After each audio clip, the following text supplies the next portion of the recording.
بسم اللہ الرحمن الرحیم۔ علی بخش علامہ اقبال کے خادم خاص تھے۔ وہ روایت کرتے ہیں کہ ایک مرتبہ اقبال نے رات دیر کو ان کو اپنے کمرے میں بلایا۔ وہ جب اقبال کے ہاں گئے تو انہوں نے دیکھا کہ ایک بہت نورانی چہرے والے بزرگ صوفے پہ بیٹھے ہیں اور اقبال نیچے غالیچے پہ بیٹھے ان کی ٹانگیں داب رہے ہیں۔ وہ مہمان وہ کہتے ہیں کہ پہلے انہوں نے کبھی نہیں دیکھا تھا۔ اقبال نے علی بخش سے کہا کہ جاؤ بازار سے 3 گلاس میٹھی لسی لے کر آؤ۔ علی بخش کہتے ہیں کہ مجھے حیرت ہوئی کہ اس رات کے کون سا بازار کھلا ہوگا اور کہاں سے لسی ملے گی، لیکن اقبال کے کہنے پہ میں چلا گیا۔ میں جب باہر نکلا تو سڑک پہ میں نے دیکھا کہ ایک بزرگ ہیں جنہوں نے دودھ دہی کی دکان کھولی ہوئی ہے اور وہ لسی بنا رہے ہیں۔ وہ ان کے پاس چلے گئے، ان سے 3 گلاس لسی انہوں نے لی، انہوں نے برتن میں ڈال کے ان کو دی۔ علی بخش نے جب پیسے دینے کی کوشش کی تو انہوں نے کہا کہ نہیں تم رہنے دو، اقبال سے ہمارا حساب چلتا ہے۔ وہ لسی لے کے واپس آئے اور اقبال کے کمرے میں پہنچے تو اقبال نے 1 گلاس بھرا اور اپنے مہمان کو دیا، دوسرا بھرا اور مہمان کو دیا، تیسرا بھرا تو انہوں نے کہا کہ آپ خود بھی پیئے۔ مہمان نے اقبال سے کہا کہ آپ بھی پیئے۔ علی بخش کہتے ہیں مجھے اقبال نے کہا کہ اب آپ جاؤ اور سو جاؤ۔ بہت دیر بعد پھر مجھے بلایا اور کہا کہ مہمان اب جانے والے ہیں، تم ان کو رخصت کر کے آؤ۔ وہ کہتے ہیں کہ میں مہمان کو لے کے چلا اور ان کو باہر گھر کی دہلیز پر لے آیا۔ وہ میرے سامنے چل رہے تھے، آگے آگے چل رہے تھے۔ وہ سڑک پہ آئے اور پھر ایک دم سے غائب ہو گئے۔ وہ کہتے ہیں کہ میں نے جب سامنے بازار کی طرف نگاہ اٹھائی تو وہ نہ کوئی دودھ دہی کی دکان تھی، نہ وہاں کوئی بزرگ بیٹھے ہوئے تھے۔ علی بخش کہتے ہیں مجھے بہت حیرت ہوئی، میں واپس آیا اور میں نے اقبال سے پوچھا کہ یہ بزرگ کون تھے اور یہ کہاں سے آئے؟ تو کہتے ہیں اقبال نے کہا کہ نہیں، یہ سوال نہ کرو اور تم جا کے اب سو جاؤ۔ وہ کہتے ہیں کہ میں نے اقبال کا پیچھا نہیں چھوڑا، بار بار ان سے پوچھتا رہا۔ تو پھر اقبال نے ایک روز مجھ سے کہا کہ میں تمہیں بتانے تو لگا ہوں لیکن کسی سے اس کا ذکر نہیں کرنا۔ وہ جو بزرگ میرے کمرے میں تھے وہ معین الدین چشتی تھے، اور جو باہر جن سے تم لسی لے کے آئے ہو وہ حضرت علی اجویری المعروف داتا گنج بخش تھے۔ اس بات کو مرزا محمد منور صاحب نے روایت کیا اور ڈاکٹر جاوید اقبال نے بھی لکھا ہے کہ علی بخش نے ان کو بھی یہ بات سنائی تھی۔ ہمارے لیے یا ایک عام آدمی جب اس طرح کے واقعات پہ سوچتا ہے تو اس کو حیرت ہوتی ہے۔ اگر زمانی فرق کا لحاظ رکھا جائے تو حضرت علی اجویری اور اقبال کے درمیان کم و بیش 850 سال کا فرق ہے۔ یہ غالباً 1919 کا واقعہ بیان کیا جاتا ہے۔ لیکن جب ہم اہل تصوف کے تذکرے پڑھتے ہیں تو اس میں یہ کوئی حیرت کی چیز نہیں لگتی۔ ان کی زندگی میں اس طرح کے واقعات کا ہونا کوئی عجوبہ نہیں شمار کیا جاتا۔ نقشبندی سلسلے کے ابتدائی اسباق میں سے ایک سبق ہے جس کو وقوف زمانی کہتے ہیں۔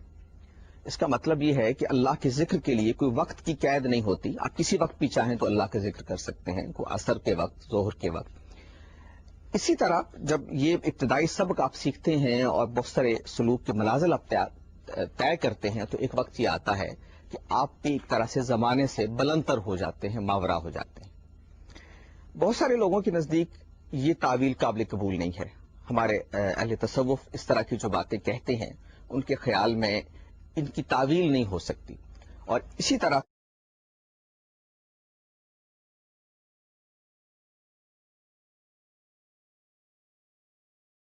یہ بات کس حد تک صحیح ہے اور تصوف کے ضمن میں اٹھنے والے سوالات کو ہم کیسے سمجھ سکتے ہیں، اور کیا ان دونوں طرح کی آراء میں تطبیق کی بھی کوئی صورت ہے، آج ان سب سوالات کو ہم الف میں زیر بحث لائیں گے۔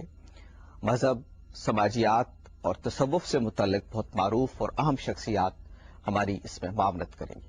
تشریف رکھتے ہیں میرے ساتھ جناب جاوید احمد صاحب غامدی، دین کے ایک عالم ہیں، المعرد انسٹیٹیوٹ آف اسلامک سائنسز کے آپ سربراہ ہیں۔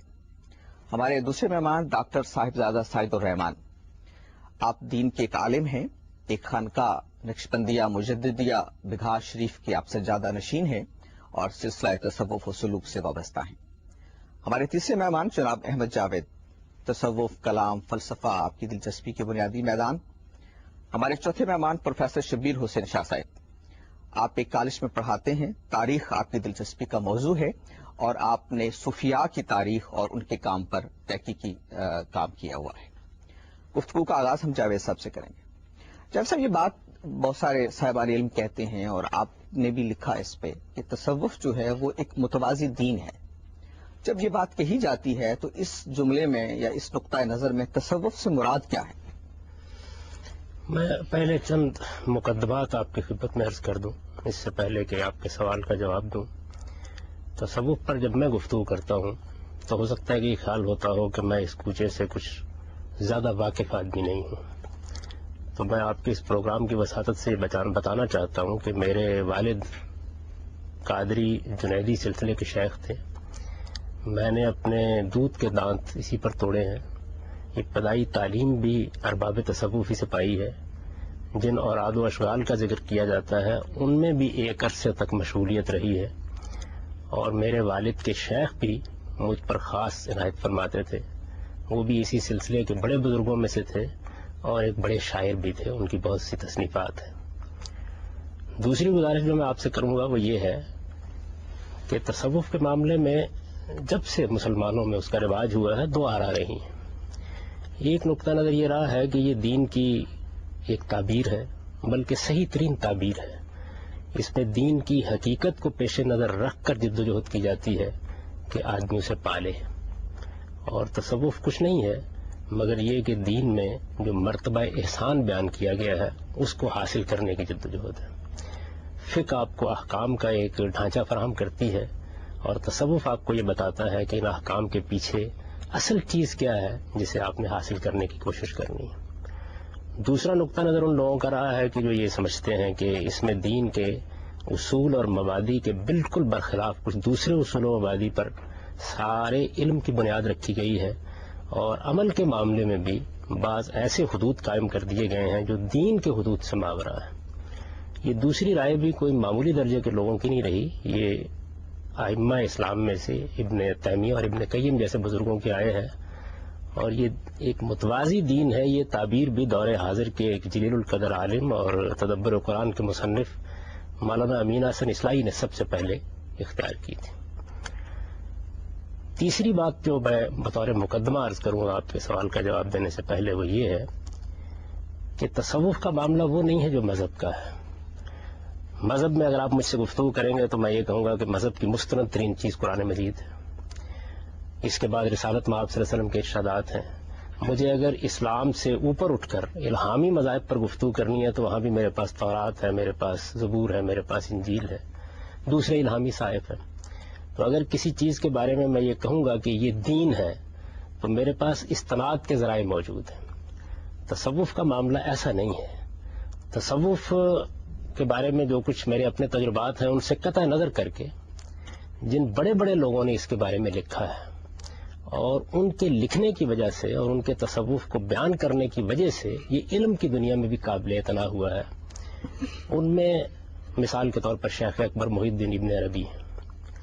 میں جب ان کی فصوص اور فتوحات کو پڑھتا ہوں، غزالی ہیں ان کی احیاء العلوم کو پڑھتا ہوں، ابو طالب مکی ہیں ان کی قوت القلوب کو دیکھتا ہوں، ابو اسماعیل حروی ہیں ان کی منازل السائرین کو دیکھتا ہوں، میں جب شہاب الدین سہروردی کے عوارف المعارف کو دیکھتا ہوں، یا شاہ ولی اللہ کی التفہیمات الالہیہ الطاف القدس یا فیوض الحرمین کو دیکھتا ہوں، شاہ اسماعیل کی ابقات کو دیکھتا ہوں، تو میرے لیے اس وقت تصوف قابل اعتنا بھی بنتا ہے اور قابل تبصرہ بھی بنتا ہے.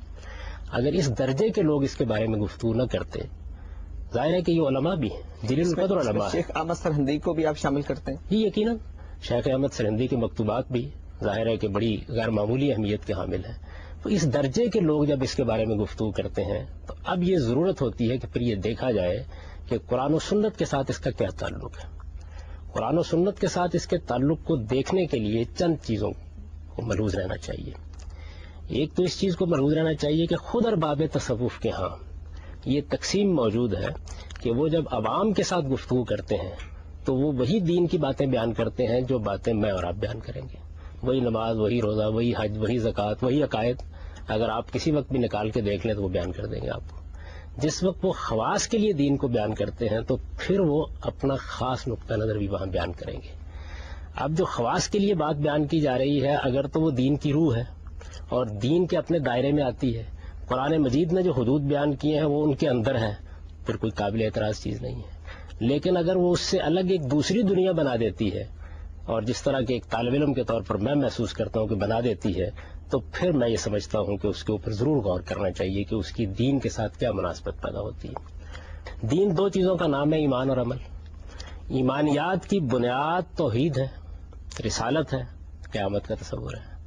عمل میں سب سے پہلے ہمیں یہ دیکھنا پڑتا ہے کہ دین نے کیا حدود مقرر کر دی ہیں جن کے تحت ہم اس جگہ کھڑے ہوتے ہیں جہاں ہم نجات پائیں گے، اور وہ جگہ کیا ہے جہاں دین کا جمال و کمال ظہور پذیر ہوتا ہے۔ یہ ساری باتیں قرآن مجید میں بھی بیان ہو گئی ہیں، اور یہ ساری باتیں رسالت میں آپ صلی اللہ علیہ وسلم کے ارشادات میں بھی بیان ہو گئی ہیں۔